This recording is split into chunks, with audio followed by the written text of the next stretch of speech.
ಬೆಂಗಳೂರಿನಲ್ಲಿ ಈಗ ನಟ ಚೇತನ್ ವರ್ಸಸ್ ರಾಜ್ ಅಭಿಮಾನಿಗಳ ಬಿಗ್ ಫೈಟ್ ಶುರುವಾಗಿದೆ.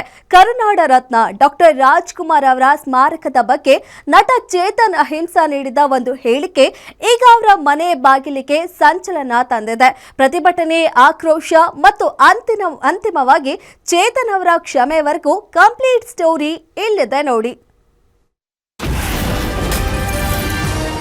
ರಾಜ್ಕುಮಾರ್ ಸಮಾಧಿಗೆ ಜಾಗ ನೀಡಿದ್ದಕ್ಕೆ ನಟ ಚೇತನ್ ಅಪಸ್ವರ.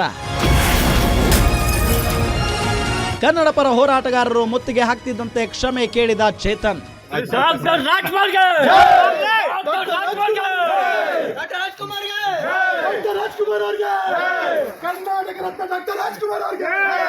ವರನಟ ಡಾಕ್ಟರ್ ರಾಜ್ಕುಮಾರ್ ಅವರು ಏಪ್ರಿಲ್ 12, 2006ರಲ್ಲಿ ನಮ್ಮನ್ನಗಲಿದ್ರು.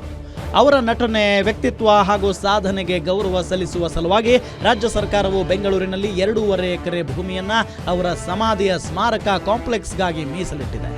ಆದರೆ ಏಪ್ರಿಲ್ 24ರ ಅಣ್ಣ ಅವರ ಹುಟ್ಟುಹಬ್ಬದ ಮರುದಿನವೇ ನಟ ಚೇತನ್ ಅಹಿಂಸಾ ಮಾರ್ಮಿಕವಾಗಿ ಪೋಸ್ಟ್ ಮಾಡಿದ್ರು. ರಾಜ್ಕುಮಾರ್ ಅವರನ್ನ ಒಬ್ಬ ಮಹಾನ್ ಕಲಾವಿದನಾಗಿ ಗೌರವಿಸುತ್ತೇನೆ, ಆದರೆ ಬೆಂಗಳೂರು ನಗರದ ಮಧ್ಯದಲ್ಲಿ ಅವರ ಸಮಾಧಿ ಕಾಂಪ್ಲೆಕ್ಸ್ಗಾಗಿ 2.5 ಎಕರೆ ಭೂಮಿಯನ್ನ ನೀಡಿರುವುದು ತಿಳುವಳಿಕೆಯ ನಿರ್ಧಾರವೇ? 21ನೇ ಶತಮಾನದಲ್ಲಿ ಇಂದಿನ ಪ್ರಮುಖ ಹೋರಾಟವೇ ಭೂಮಿ.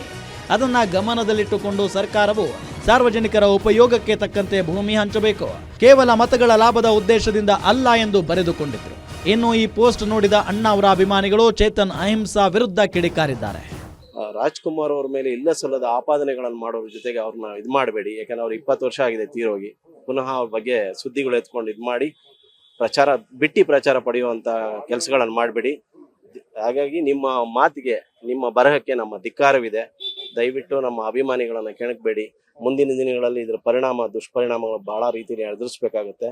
ನಾವು ಅದಕ್ಕೆ ಹೋಗೋಕೆ ಅವಕಾಶ ಕೊಡಬೇಡಿ. ಅದಕ್ಕೆ ನಾವು ಕಾನೂನಿನ ಮೊರೆ ಹೋಗಿ ಪೊಲೀಸರಲ್ಲಿ ಕೇಳ್ಕೊಳ್ತೀವಿ, ವಿನಂತಿಸ್ಕೊಳ್ತೀವಿ. ದಯಮಾಡಿ ಇಂಥವ್ರನ್ನ ಕರೆದು ನೀವು ಬುದ್ಧಿ ಹೇಳಿ, ಜೊತೆಗೆ ಅವ್ರಿಗೇನು ಕಾನೂನಾತ್ಮಕ ಕ್ರಮ ಕೈಗೊಳ್ಳಿ ಅಂತೇಳಿ ನಾವು ಪೊಲೀಸರಲ್ಲಿ ಮನವಿ ಮಾಡಕ್ ಬಂದಿದ್ದೀವಿ ಸರ್. ಇಂದು ಬೆಳಗ್ಗೆ ಹಿರಿಯ ಹೋರಾಟಗಾರ ಸಾರಾ ಗೋವಿಂದು ನೇತೃತ್ವದಲ್ಲಿ ಕನ್ನಡ ಪರ ಸಂಘಟನೆಗಳು ಚೇತನ್ ಅಹಿಂಸಾ ವಿರುದ್ಧ ಪ್ರತಿಭಟನೆ ಮಾಡಿ ಕ್ಷಮೆ ಕೇಳಲು ಒತ್ತಾಯಿಸಿದರು. ಆದರೆ ಕ್ಷಮೆ ಕೇಳಲು ಚೇತನ್ ಹಿಂದೇಟು ಹಾಕಿದ್ರು. ಹೋರಾಟಗಾರರ ಪಟ್ಟು ಮತ್ತು ಅಭಿಮಾನಿಗಳ ಆಕ್ರೋಶ ತೀವ್ರಗೊಳ್ಳುತ್ತಾ ಇದ್ದಂತೆಯೇ ನಟ ಚೇತನ್ ಅಹಿಂಸಾ ತಮ್ಮ ತಪ್ಪಿನ ಅರಿವಾಗಿ ಬಹಿರಂಗವಾಗಿ ಕ್ಷಮೆ ಕೇಳಿದ್ದಾರೆ.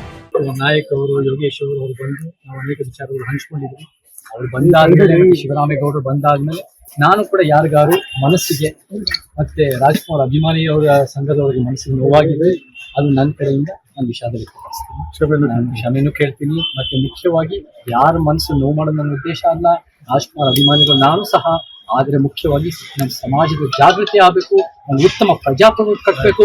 ರಾಜ್ಕುಮಾರ್ ಅವರು ಕಂಡ ಕನಸಿನ ಚಿತ್ರರಂಗ ನಾವು ಕೂಡ ಕಟ್ಟಬೇಕು. ಅದು ನಮ್ಮ ಒಟ್ಟಾರೆ ಚೇತನ್ ಅಹಿಂಸಾ ಅವರು ಸದಾ ಒಂದಲ್ಲ ಒಂದು ಹೇಳಿಕೆ ಅಥವಾ ಪೋಸ್ಟ್ ಮೂಲಕ ಸುದ್ದಿಯಲ್ಲಿರ್ತಾರೆ. ಕೊನೆಗೂ ತಮ್ಮ ತಪ್ಪಿನ ಅರಿವಾಗಿ ಚೇತನ್ ಅಹಿಂಸಾ ಬಹಿರಂಗವಾಗಿ ಕ್ಷಮೆ ಕೇಳಿದ್ದಾರೆ.